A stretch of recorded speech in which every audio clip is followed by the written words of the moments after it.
Hey teachers, I guess we might agree that listening is one of the trickiest language skills. And unless they're listening to something amusing, there isn't anything amusing about it. So here is a tricky yet super amusing and funny listening activity.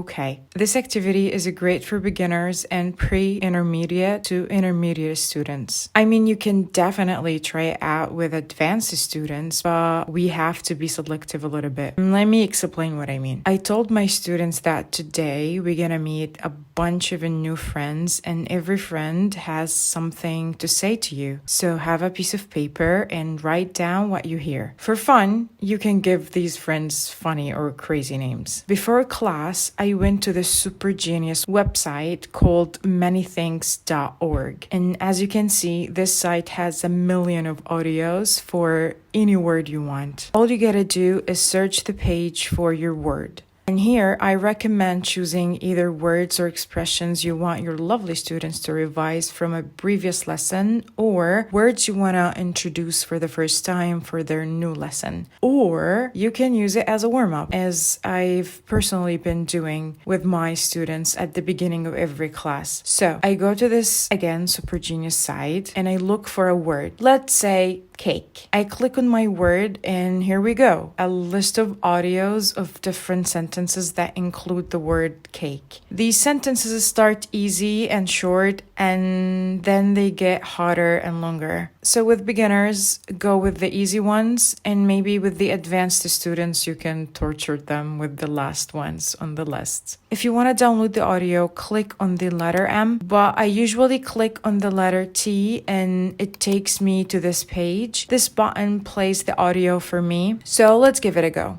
It's a piece of cake. And down here you have different translations of the sentence into a bunch of other languages, which I think we don't need, but let's see how Japanese say it's a piece of cake. 楽勝だよ。 Lovely. Okay, all I have to do now is to add this page to my bookmarks, and to keep things handy, I recommend creating a folder and add up all of the pages of the audios you're going to use in class in this folder, instead of wasting time during class looking the words up. So I bookmarked all of my words here, as you can see, dear teachers, and in the order I want to play them. Now back to my class. So as I was saying in the beginning of the video, we have some new friends with some messages that we have to write down. I play my first sentence. Usually the class will be like, "What, miss? We didn't hear anything."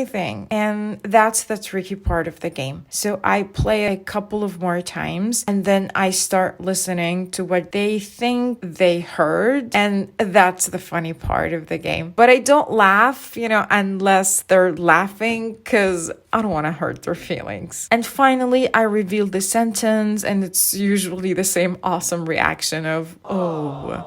Then I play the rest of the sentences and the game continues. With some sentences, I feel I have to explain some pronunciation or contraction because, yes, I want them to have fun and laugh, but also learn and practice something new. At the end of the game, I see which students got most of them correctly, and I do nothing really. Because, as I said before, I do it every class, and I don't want the students to feel discouraged every class when they don't win. Honestly, it's my all-time favorite listening exercise. The link to manythings.org is in the description below. That's pretty it. Thank you, teachers, for watching my video.